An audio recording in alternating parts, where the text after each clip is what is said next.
नमस्कार दोस्तों, स्वागत है आपका हमारे स्केच अकेडमी में।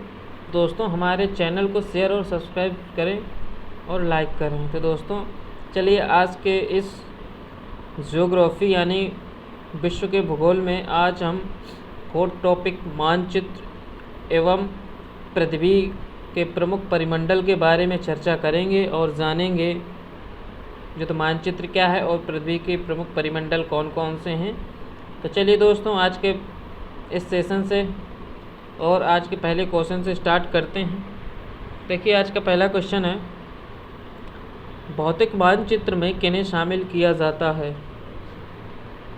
ए पर्वत, दूसरा पठार, तीसरा मैदान, चौथा महासागर, पांचवा देश या राज्यों की सीमाएं। कोड के माध्यम से सही आंसर बताना है।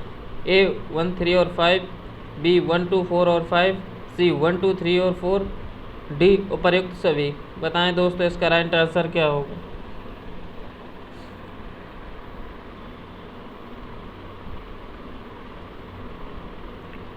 तो दोस्तों, इसका राइट आंसर होगा, देख लेते हैं दोस्तों क्या क्या इसमें मिलता है। जो हमारा जो भौतिक मानचित्र होता है ना दोस्तों, ठीक है, तो भौतिक मानचित्र में किन्हें शामिल किया जाता है? तो देखिए, ये हमारा पर्वत, पठार, मैदान और महासागर होते हैं, ठीक है।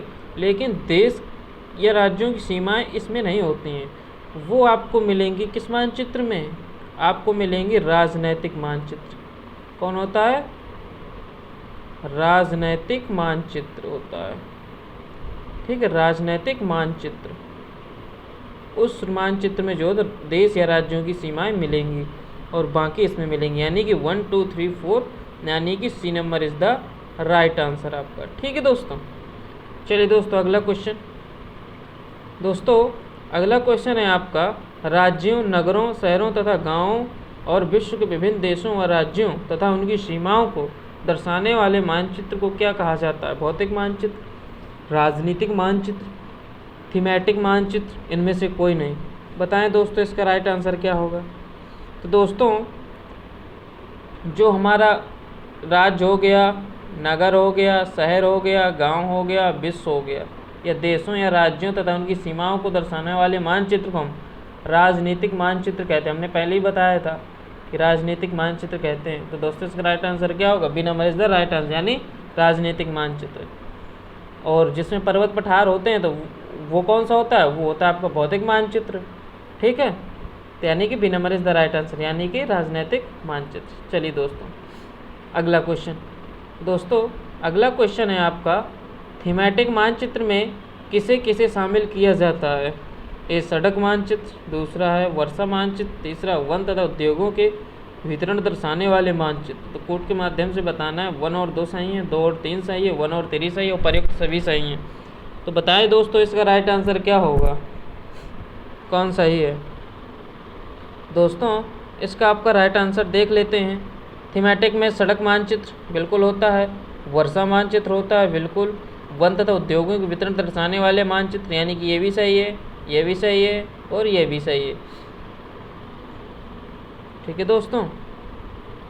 तो इसका राइट आंसर क्या होगा? यानी कि उपर्युक्त सभी, यानी D number is the right answer, ठीक है दोस्तों। तो चलिए दोस्तों, अगला क्वेश्चन है, मानचित्र के संदर्भ में किन दिशाओं को प्रधान दिग्बिंदु कहा जाता है? ए उत्तर, दूसरा दक्षिण, तीसरा पूर्व, चौथा पश्चिम। कोड के माध्यम से बताना है। ए 1, 2 और 3 सही है, बी 2, 3 और 4 सही है, सी 1 और 2, डी उपर्युक्त सभी। बताएं दोस्तों, इसका राइट आंसर क्या होगा?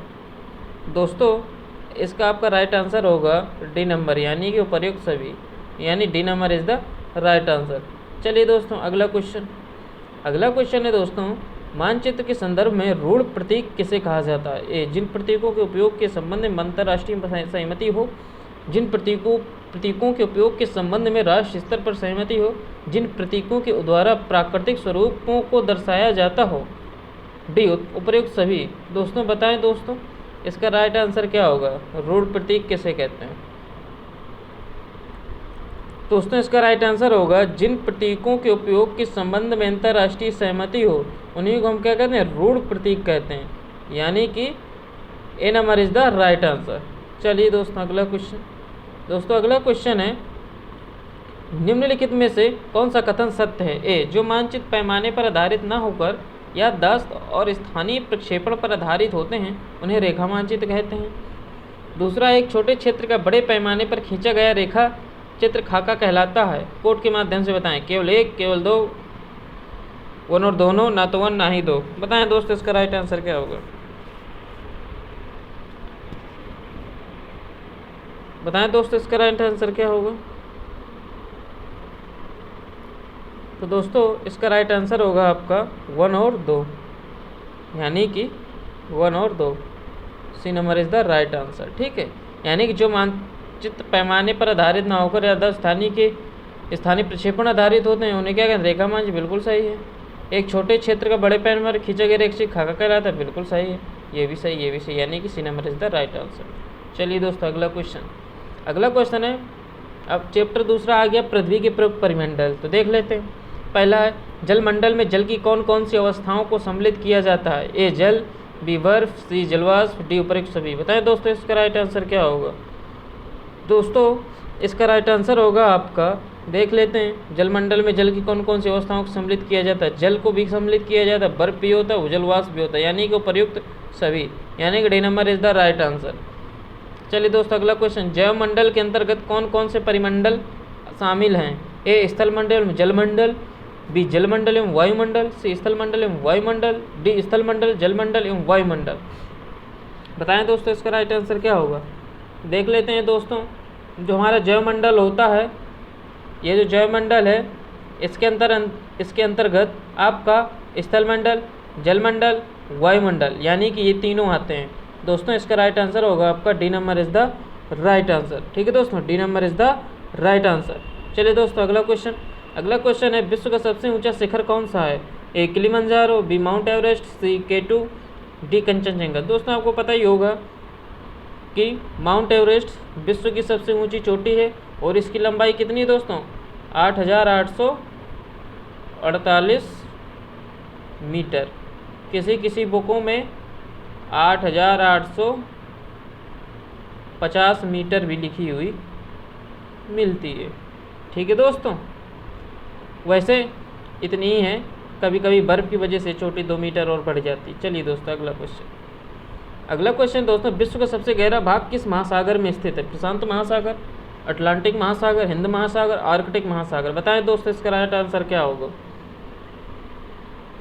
दोस्तों इसका राइट आंसर होगा आपका प्रशांत महासागर। ठीक है, जो हमारा ट्रेंच में जो हमारा मेरियाना गर्त है ना दोस्तों, मेरियाना गर्त कौन है? मेरियाना गर्त कितना है? 11,043 मीटर है। कितना? 11,043 मीटर क्या है इसकी गहराई है। ठीक है, कहाँ पर है? मेरियाना गर्त कहाँ पर है? प्रशांत महासागर में। कहाँ पर? देश कौन सा है? फिलीपींस। कौन सा है? फिलीपींस। ठीक है, फिलीपींस के पास। ठीक है दोस्तों, चलिए दोस्तों अगला क्वेश्चन। अगला क्वेश्चन है दोस्तों, निम्नलिखित में से पृथ्वी के महाद्वीपों का आकार के अनुसार सही क्रम कौन सा है? बताएं दोस्तों आकार के क्रम में। एशिया, अफ्रीका, अंटार्कटिका, उत्तर अमेरिका, दक्षिण अमेरिका। बताएं दोस्तों सही क्रम क्या है महाद्वीपों के जो है? तो बताएं दोस्तों, देख लेते हैं। सबसे बड़ा महाद्वीप कौन सा है आपका? एशिया। यहाँ भी एशिया है, यहाँ भी एशिया, पहले यहाँ भी एशिया, यहाँ भी है। अब दूसरा आपका सबसे बड़ा कौन सा है? बताएं दोस्तों। दूसरा है आपका अफ्रीका। यहाँ अफ्रीका है लेकिन यहाँ नहीं है, यहाँ भी नहीं है। अब तीसरा आपका कौन सा है सबसे बड़ा? उत्तरी अमेरिका है ना। तो यहाँ है, यहाँ पर है उत्तरी अमेरिका, लेकिन यहाँ नहीं है, ना ही यहाँ पर है। अब इसके बाद आपका कौन सा? दक्षिण अमेरिका, फिर आपका अंटार्कटिका, यानी कि कौन सा हो गया? C number is the right answer. ठीक है दोस्तों, चलिए दोस्तों अगला क्वेश्चन। अगला क्वेश्चन दोस्तों, एशिया तथा यूरोप को अलग करने वाली स्थलीय संरचना में शामिल है यूराल पर्वत, यूराल नदी, जूरा पर्वत। केवल 1 सही, केवल 2 और 3 सही, केवल 1 और 2 सही, उपयुक्त सभी सही हैं। बताएं दोस्तों एशिया तथा यूरोप को अलग करने वाली स्थलीय संरचना क्या कहते हैं? पता होना चाहिए दोस्तों आपको। यूराल पर्वत हमारा है जो कि अलग करता है, एक है आपकी यूराल नदी, लेकिन जूरा पर्वत नहीं है। ठीक है दोस्तों, यानी कि क्या हो जाएगा आपको 1 और 2, यानी कि C number is the right answer. ठीक दोस्तों, चलिए दोस्तों अगला क्वेश्चन दोस्तों, वह कौन सा महाद्वीप है जिससे होकर कर्क रेखा, मकर रेखा तथा विषुववृत्त तीनों गुजरती हैं? पता होना चाहिए दोस्तों, अफ्रीका महाद्वीप है, यहाँ से तीनों रेखाएं गुजरती हैं। चाहे मकर रेखा हो, ठीक है, चाहे वो कर्क रेखा हो, चाहे फिर वो आपकी विषुवत रेखा हो। ठीक है, तीनों गुजरती हैं। चलिए दोस्तों अगला क्वेश्चन दोस्तों, एशिया को अफ्रीका से अलग करने वाली नहर का क्या नाम है? पनामा नहर, स्वेज नहर, कील नहर, सुनहर। दोस्तों आपका राइट आंसर होगा स्वेज नहर, यानी कि B number is the right answer. ठीक है ना दोस्तों, जो एशिया और अफ्रीका को क्या करती है, अलग करती है। ठीक है दोस्तों, ऐसे ऐसे करके है ना, ऐसे करके यहाँ मिस्र है, यहाँ से जो नहर खोद दी गई है सीधे, है ना, अदन की खाड़ी होते हुए आ गई है यहाँ पर जो हमारा कौन सा लाल सागर है। ठीक है दोस्तों, चलिए दोस्तों अगला क्वेश्चन दोस्तों, उत्तर अमेरिका तथा दक्षिण अमेरिका महाद्वीप किस देश में मिलते हैं? ए पनामा, बी कोस्टारिका, सी निकारागुआ, डी होंडुरास। बताएं दोस्तों इसका राइट आंसर क्या होगा? दोस्तों इसका राइट आंसर होगा आपका पनामा। ठीक है दोस्तों, यहाँ पर जो तो मिलते हैं आकर, यहीं पर निकाली गई एक पनामा नहर। कौन सी है? पनामा नहर। ठीक है, जो उत्तरी और दक्षिणी अमेरिका को अलग करती है। चलिए दोस्तों अगला क्वेश्चन है, दक्षिण अमेरिका महाद्वीप के संदर्भ में नीचे दिए गए कथनों पर विचार कीजिए। एक है, इस महाद्वीप के पूर्व प्रशांत महासागर तथा पश्चिम अटलांटिक महासागर है। दूसरा, विश्व की सबसे लंबी पर्वत श्रृंखला एंडीज जिसके उत्तर से लेकर दक्षिण की ओर फैली है। तीसरा, इस महाद्वीप विश्व की सबसे बड़ी नदी अमेजन बहती है। उपरोक्त में से कथन सत्य हैं? केवल 1, 2 और 3, 1 और 3, उपरोक्त सभी। बताएं दोस्तों इसका राइट आंसर क्या होगा? तो दोस्तों देख लेते हैं इसका राइट आंसर, यानी कि इस महाद्वीप के पूर्व प्रशांत महासागर तथा पश्चिम अटलांटिक महासागर है दक्षिण अमेरिका में। देख लीजिए दोस्तों, पूर्व में कह रहा है प्रशांत महासागर, तो पूर्व प्रशांत महासागर है ही नहीं, अटलांटिक महासागर है। पश्चिम में कह रहा है अटलांटिक महासागर, तो अटलांटिक महासागर पश्चिम है, लेकिन पूर्व प्रशांत महासागर नहीं है। ठीक है दोस्तों, दूसरा, विश्व के सबसे लंबी पर्वत श्रृंखला एंडीज जिसके उत्तर से लेकर दक्षिण की ओर फैली है, ये बिल्कुल सही है। इस महाद्वीप विश्व की सबसे बड़ी नदी अमेजन बहती, बिल्कुल सही। तो इसका राइट आंसर क्या होगा? 2 और 3, यानी कि B number is the right answer. ठीक है, 2 और 3। ठीक है दोस्तों, चलिए दोस्तों अगला क्वेश्चन है, किस महाद्वीप को द्वीपीय महाद्वीप कहा जाता है, मतलब कहते हैं? बताएं दोस्तों। उत्तरी अमेरिका, अंटार्कटिका, यूरोप, ऑस्ट्रेलिया। तो वो है दोस्तों ऑस्ट्रेलिया। ऑस्ट्रेलिया क्या है? चारों तरफ से किससे घिरा हुआ है? जल से घिरा हुआ है। किससे घिरा हुआ है? जल से। ऑस्ट्रेलिया महाद्वीप क्या है? मान लो ये ऑस्ट्रेलिया है, ठीक है, और इसके किनारे किनारे क्या फैला? पूरा जल है। ठीक है, यानी कि जो ऐसा स्थल जो जल के चारों ओर से घिरा हो उसे द्वीप कहते हैं, और ऐसा स्थलीय भाग जो जल के तीनों ओर से घिरा हो उसे प्रायद्वीप कहते हैं। ठीक है दोस्तों, चलिए दोस्तों, तो इसका राइट आंसर क्या होगा आपका? Australia is the right answer. चलिए दोस्तों अगला क्वेश्चन है दोस्तों, अंटार्कटिका महाद्वीप के संदर्भ में नीचे दिए गए कथनों में से कौन सा सत्य है? दक्षिण ध्रुव इस महाद्वीप के पूर्वी किनारे पर स्थित है। दूसरा, किसी भी प्रकार का स्थायी मानव निवास नहीं है, मतलब यहाँ किसी प्रकार का स्थायी मानव निवास नहीं है। कोड के माध्यम से केवल ए सही है, केवल 2 सही है, 1 और दोनों, ना तो 1 ना ही 2। बताएं दोस्तों इसका राइट आंसर क्या होगा? दोस्तों इसका राइट आंसर होगा आपका केवल 2, यानी कि B number is the right answer, यानी कि दक्षिण ध्रुव तथा महाद्वीप के पूर्वी किनारे पर स्थित हैं। ये गलत है, यहाँ किसी प्रकार का स्थायी मानव निवास नहीं है, ये बिल्कुल सही है। ठीक है दोस्तों, चलिए दोस्तों अगला क्वेश्चन दोस्तों, आकार के आधार पर महासागरों का सही क्रम कौन सा है? ए प्रशांत महासागर, हिंद महासागर, अटलांटिक महासागर, दक्षिण महासागर, आर्कटिक महासागर। बताएं दोस्तों इसका राइट आंसर क्या होगा? देख लेते हैं दोस्तों, सबसे बड़ा कौन सा है? ये महासागर है, यानी कि 1। फिर इसके बाद आपका अटलांटिक महासागर है।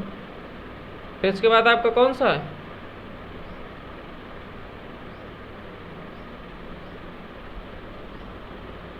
फिर है आपका दक्षिण महासागर। ठीक है,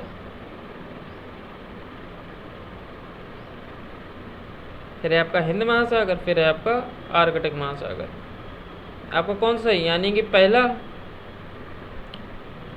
फिर हो गया आपका तीसरा, फिर हो गया आपका चौथा, फिर हो गया दूसरा, फिर हो गया 5। कहाँ पर है, 13 42 5, 13 42 5, यानी B number is the right answer. ठीक है दोस्तों। चलिए दोस्तों अगला क्वेश्चन। नीचे दिए गए कथन किस महासागर से संबंधित हैं। यह महासागर पृथ्वी के 1/3 भाग पर फैला, अर्थात इसका क्षेत्रफल सभी प्रायद्वीपों के कुल क्षेत्रफल से भी बड़ा है। यह अन्य महासागरों की अपेक्षा अधिक गहरा है। इस महासागर के एक ओर एशिया और ऑस्ट्रेलिया महाद्वीप हैं, तब दूसरी ओर उत्तर दक्षिण अमेरिका महाद्वीप की स्थिति है। दोस्तों ये कर रहा है आपका प्रशांत महासागर की बात। ठीक है दोस्तों, किसकी, प्रशांत महासागर की बात। ठीक, इसमें ऑप्शन नहीं दिए हैं तो ये आपका एक राइट आंसर। चलिए दोस्तों अगला क्वेश्चन। अगला क्वेश्चन है दोस्तों, नीचे दिए गए कथन एवं कारण विचार कीजिए। ए, अटलांटिक महासागर की तट रेखा पोता श्रेणी एवं पत्तनों के निर्माण के लिए आदर्श स्थिति रखती है। कारण, अटलांटिक महासागर की तट रेखा सीधी एवं चौड़ी है, कूट के माध्यम से बताना। ए आर दोनों सही है, आर ए की सही व्याख्या है। ए आर दोनों सही है तथा आर ए की सही व्याख्या नहीं है। ए सही है, आर गलत है, ए गलत है, आर सही। बताएं दोस्तों इसका राइट आंसर क्या होगा। तो दोस्तों इसका राइट आंसर क्या होगा, अटलांटिक महासागर की तटरेखा पोता श्रेणी पत्तनों के निर्माण के लिए आदर्श स्थिति रखती है, बिल्कुल सही है। अटलांटिक महासागर की तटरेखा सीधी एवं चौड़ी, ये गलत है। यानी कि इसका राइट आंसर क्या हो जाएगा दोस्तों, यानी कि ए सही है, आर गलत, यानी C number is the right answer. चलिए दोस्तों अगला क्वेश्चन। अगला क्वेश्चन है दोस्तों, नीचे दिए गए कथन एवं कारण विचार कीजिए। कथन है, पृथ्वी के तापमान में वृद्धि को भूमंडलीय तापन कहते हैं। कारण आर, यह कार्बन डाइऑक्साइड की मात्रा में वृद्धि से हो रहा है। ए नंबर, ए आर दोनों सही तथा आर ए की सही व्याख्या करता है। ए एवं आर दोनों सही तथा आर ए की सही व्याख्या नहीं करता। ए सही, आर गलत है, ए गलत है, आर सही। बताएं दोस्तों इसका राइट आंसर क्या होगा। तो दोस्तों इसका राइट आंसर होगा आपका, पृथ्वी के तापमान में वृद्धि को भूमंडलीय तापन कहते हैं, बिल्कुल सही है। ये कार्बन डाइऑक्साइड की मात्रा वृद्धि से हो रहा है, बिल्कुल सही है। यानी इसका राइट आंसर क्या होगा आपका, यानी कि ए आर दोनों सही, ए आर मतलब आर ए की सही व्याख्या, यानी A number is the right answer. चलिए दोस्तों अगला क्वेश्चन। अगला क्वेश्चन दोस्तों, नीचे दिए गए युग्म को सम्मिलित कीजिए। प्रशांत महासागर, अटलांटिक महासागर, हिंद महासागर, आर्कटिक महासागर। बताएं दोस्तों किसकी कैसी क्या आकृति है। आप देखेंगे कि अटलांटिक महासागर है जो, उसकी एस आकार की आकृति है। ठीक है दोस्तों, कैसी है, एस आकार की, तो यानी कि बी का 1 हो गया।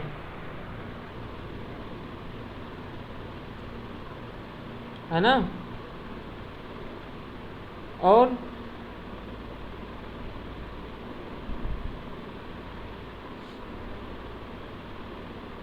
आर्कटिक महासागर उत्तरी ध्रुव के चारों ओर है, ये सही है।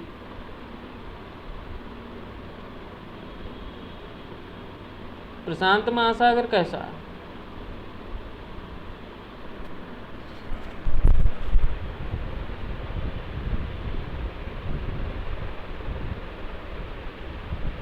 जो हमारा हिंद महासागर वो क्या है, त्रिभुजाकृति का है, और प्रशांत महासागर लगभग वृत्ताकार है कि नहीं। तो देख लेते हैं, ए का क्या हो जाएगा 3, बी का 2, सी का 1, डी का 4। ठीक है दोस्तों, ये आपका हो गया। चलिए दोस्तों अगला क्वेश्चन। अगला क्वेश्चन दोस्तों, वायुमंडल मध्यमंडल किन दो मंडलों के बीच पाया जाता है। क्षोभ मंडल और संताप मंडल, संताप मंडल और आयन मंडल, बहिर्मंडल और आयन मंडल, इनमें से कोई नहीं। बताएं दोस्तों इसका राइट आंसर क्या होगा। वायुमंडल में मध्यमंडल किन दो मंडलों के बीच पाया जाता है, ये आपको बताना है। तो दोस्तों इसका राइट आंसर होगा इनमें से कोई नहीं।